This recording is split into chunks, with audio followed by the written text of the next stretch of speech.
Hello everyone. This video is to introduce you to the Google Meets breakout room concept. Now, just kind of as a precursor, I'm using the Screencast-O-Matic website to make this video. If you're curious about how to do that, please go to the section that's titled Screencast-O-Matic. But what I'd like to do is kind of first share my experience with it because we're just kind of trying this out before introducing it really to everybody and trying to get you all to use it. Now, if you have had experiences with this and you'd like to share them, please let me know. I've only tried it a couple of times. The breakout room is essentially using a different Google Meet to separate students into smaller groups. Now, I think I had been using this longer than I realized because what I would do is on my small computer, I would just have library or PE open, and if I needed to, I could have a student pop in over to that Google Meet, and what I could do is mute myself there so that I could still see them, but they weren't distracted by the rest of the class. Or what I could do is have multiple students sharing their screen, because with Google Meet, only one student can share their screen at a time. So while it wasn't for collaborative work, it was still utilizing that tool to give me more control and ability with my students. Now, this picture kind of shows you the first time that I utilized it with my students, but using it for a collaborative activity. Now, I did not use the Google Breakout Room extension for this. And I want to make that very clear. This is not the Google Breakout Room extension. This is just me playing around with the concept of letting my students go into different rooms and being okay with it, understanding that I need to kind of let go of that control to get more of my classroom-like activities there. So what you're going to see is right now I have 5 Google Classrooms open. or Google Meets. I've got this one, 1, 2, 3, 4, 5 total Google Meets open. And then just on my computer, I have what I was reading from. Now, we used these rooms to do a bingo game where one student was the team captain and they were the ones that had the seesaw activity, sharing the screen to their friends, and their friends were helping them decide which little piece to cover with the bingo. And what I did was I had the volume turned down fairly low on my computer here, on my iPad here, and then on this one, but I didn't mute myself. So I was able to talk to each student, but I had the volume lowered so that I could still hear the students, but there wasn't a lot of exchange of voices across the Google Meet. So that's kind of what I did. The students did fairly well with it, especially considering it was their first time. And it was nice. I know not everybody has this setup, but I had several screens that I could put students on so that it made it easier for me to see them. Now, what I just want to do real quickly is just show you what that looked like in application. This is not a very good video at all. I apologize. I get quite hot. I can bake the turkey you shove in.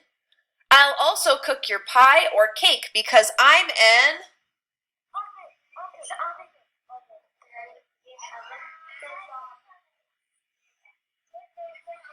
Good as May. Kimberly, turn your cameras back on, please. What was that? So the other one you had right, it was November. Okay, I'll read it one more time. I get quite hot. I can bake the turkey you shove in. I'll also cook your pie or cake because I'm an oven. Nice. Okay. I had to talk kind of loud. I don't know if I had to, but I just was trying to make sure everybody could hear me clearly. Now, the other thing I would recommend, the first time that you do this, let me pull this picture back up. I would recommend doing something like filming it or taking a picture so that you can show the students what you're seeing and what's happening.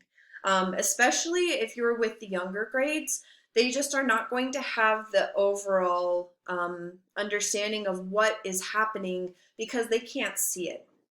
So I would definitely recommend taking some kind of picture And what I did after we finished this activity was I put up the video and I put up the picture and we just talked about what happened.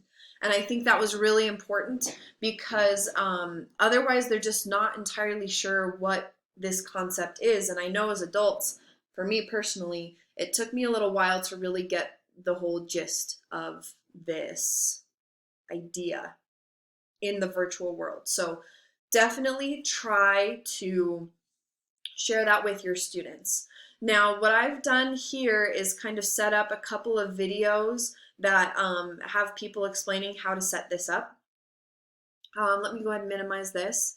I have these linked in the website here, so you just have to go to the next few videos to find them. The first video right here is a very quick, easy overview. It just kind of gives you just a nice little taste of what it is, how to do it, but it's kind of quick. So I did include these other two videos because they go more in detail. But I would recommend doing this first so you kind of just get that overreaching idea before you're trying to dig deeper into the how-to. The next one here is great because it's going to show you the actual logistics. He does take much longer to show you, and he goes through and actually breaks down everything that's happening so that you can get a better idea as well. And then the last one I liked, it does repeat some of the same information, but right about here, she talks about going into your Google Slides somewhere. Give me a second. I'm sorry. She does talk about how to share those Google Meet links with your students with Google Slides and with other tools. So that's why I included this video, even though it does go over some of the same material. Now, kind of going back into what's happening with this, the Google Meet breakout room extension is nice because it allows you to have control of all the rooms at once. And what I was doing here, I did not have control of all the rooms at once. And so that's one of the things that I learned kind of going through this.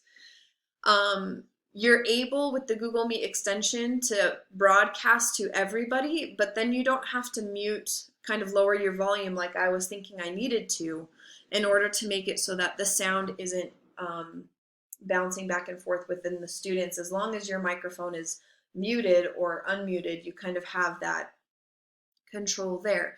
You can also do things like adding assignments, adding jobs. There's just a whole list of tools that makes the actual extension better than doing what I did here. So we live and we learn, but I think this was for me comfortable because the students had been doing that and I had been doing that. So it was a little bit easier for me to ease in that way. But this did teach me one important thing for actually setting up your Google Meet breakout rooms.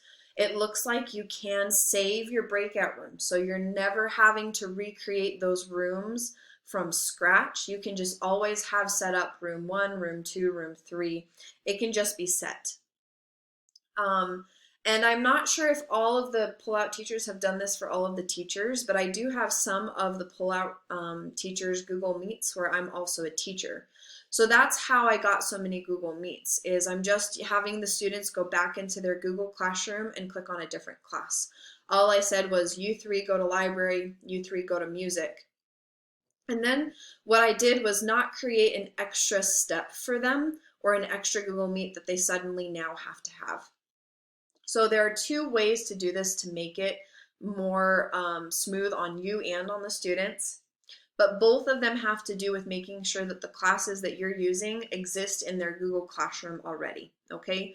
So the first way would be to actually tie your breakout rooms to the pullout classes that you already have access to because you're not using them while the other teacher is using them. Now, pullout teachers, if that's not something that you'd like us to do, please just let me know and I'll take that advice down. The second way is just to create those Google Classrooms and share them with your students so that you already have your students with access to maybe the red room, blue room, green room, whatever you decide to name them. Let's see here. Sorry, guys. a lot of things open. This lady here did show you how to share them with the students through Google Slides, but then what you're always having to do is make sure that they can see those Google Slides and click on the link.